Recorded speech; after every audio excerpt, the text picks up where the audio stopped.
Thank you for joining us. And before we get started with today's video, if you guys like what you're seeing and hearing from the Locked On Senators podcast, go ahead and hit like, smash the subscribe button so you can be the first to know about Sens content. Now, we're going to be doing a ton of these prospect profiles, so if you agree this is someone the Sens should look at or steer clear, leave your comment below so we can hear from you. Now, we got 64 of these, so let's get into it.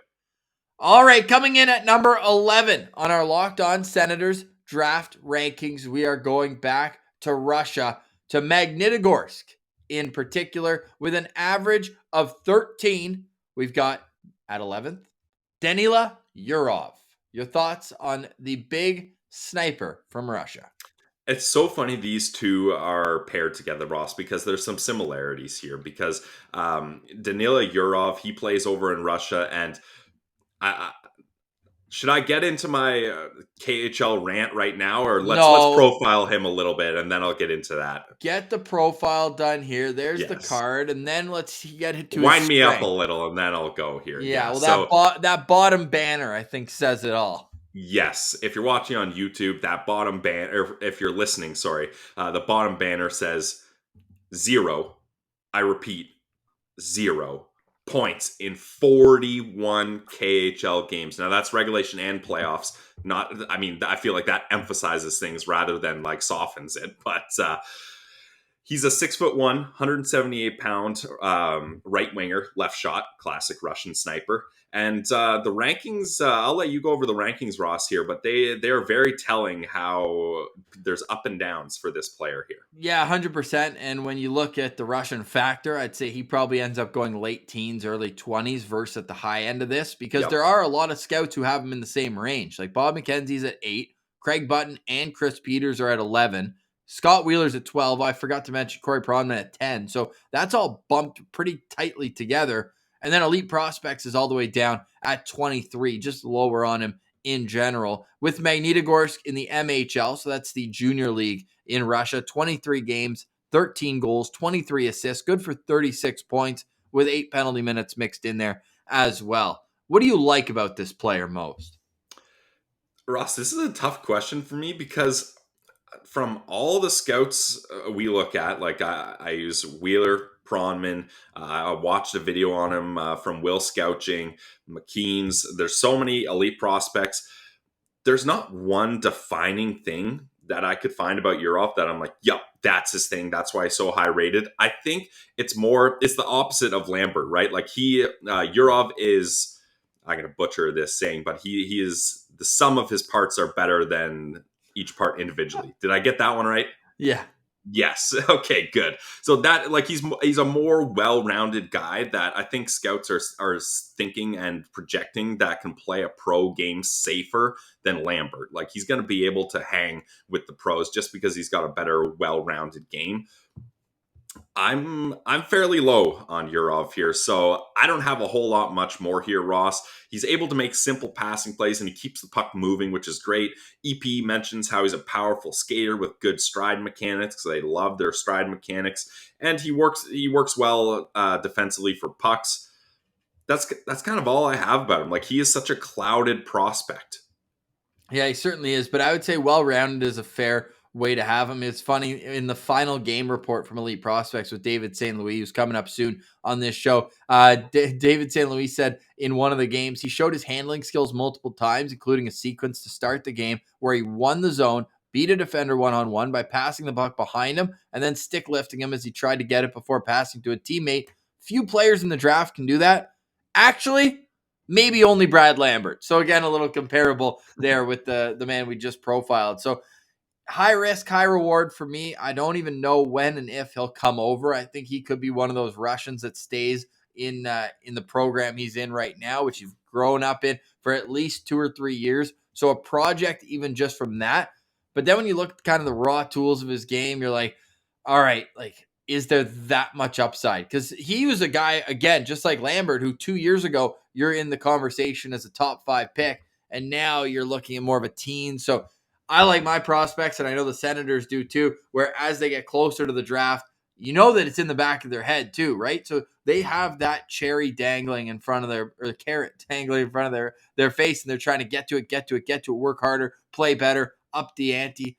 So the prospects that dwindle, to me, like come playoff time, it's the same type of thing, right? When everything gets ratcheted up, your draft year, your playoffs, you're going for the cup.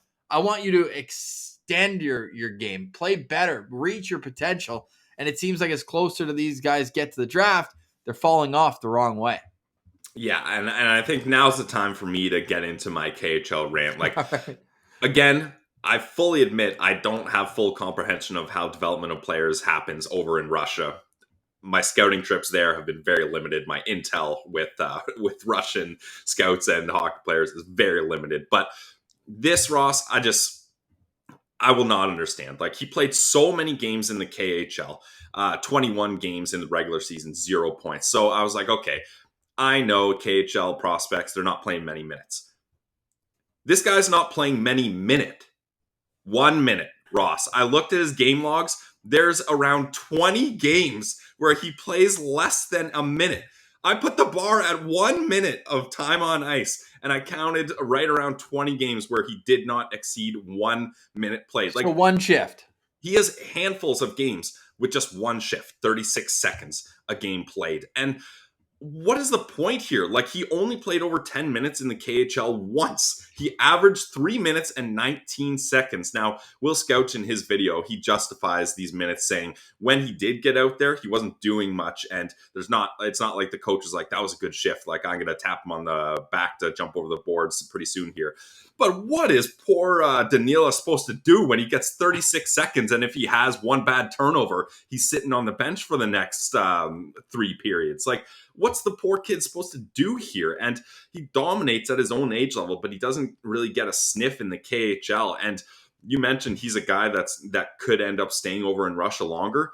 Well, I sure hope so. You don't want to leave the KHL with a big fat 0 over every single stat sheet you've ever had. So I'm sure that'll happen. And yeah, the issue with Russia right now, I think that's going to sour a lot of teams of taking a top 10, maybe even a top 15 pick on him, just because there's a lot of draft capital you're putting into a guy that you're not really sure how it's going to work. But there's been teams that have taken those chances and they've paid off handsomely for them. So maybe Yurov is another guy like that. But for me, I don't see the defining qualities that make me think, oh, this could be the next Panarin. This could be the next Kaprizov. Let him develop in Russia and he's going to come over and dominate right away.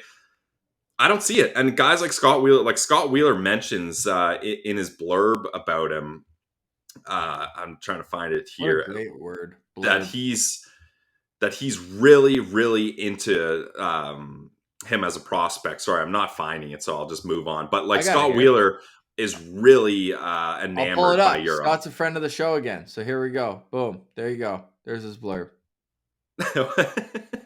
Well, I can't find it there either. I was reading the same thing on my own screen. I appreciate the effort there. But just the fact that Scott Wheeler really likes him and he loves all the strengths and tools that he has. I got no clue how to feel about Yurov here. I know. He's a tough one. I got nothing. He's a really tough one to really get a sense of because you expect him to play well. Now, when you look internationally, he's played well at that level in the past. So how much are you putting into that stock? And for me, it's just a matter of can he put it all together? Because he's got the pro size, 6'1", 180, as you mentioned. He'll probably play around 190. And then can he play in a bottom 6 role, or is he a type of guy because his best skills are the offensive creativity, the skating? Those are what makes him a good first half of the first round type prospect. But if he's not gifted a top 6 role, and I'm not saying play one shift like he got in the KHL, but can he transfer those skills and be a solid bottom 6 using it? Like, look at Ilya Mikheyev, a perfect example of a guy who came over and in Russia, he was a top 6 guy. Then he comes over here, but he uses his skating to become an effective penalty killer and then grew into a role where he was trusted more and then can create more offensively. And now he's probably set up for a pretty decent payday. Or is he going to be a type of guy who comes over like Nikita Filatov with all that offensive skill, but doesn't do rebounds? But no. In all honesty, the compete level is not an issue for Danila Yurov. But to your point too, and the big quote for elite prospects is just like, it's clouded his judgment on Yurov as a player. This is from a Western Conference scout. Being barely played at the KHL level has clouded what Yurov is as a prospect. He has a great combination of skill, strength, and awareness. Some team is going to be extremely happy with him and might even get him later than he should be available. They have shades of Riley Smith, and then Corey Pronman compared him to Troy Terry, two offensive-minded players.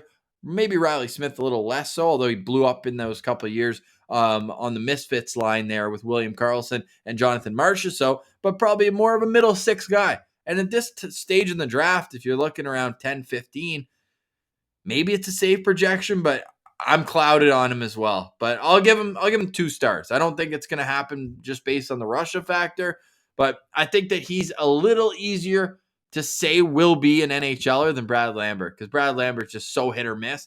I'm just not confident in that, hence the 1.5. But with Yurov, I'll just go 2 for a Sens fit because they just don't take players out of Russia.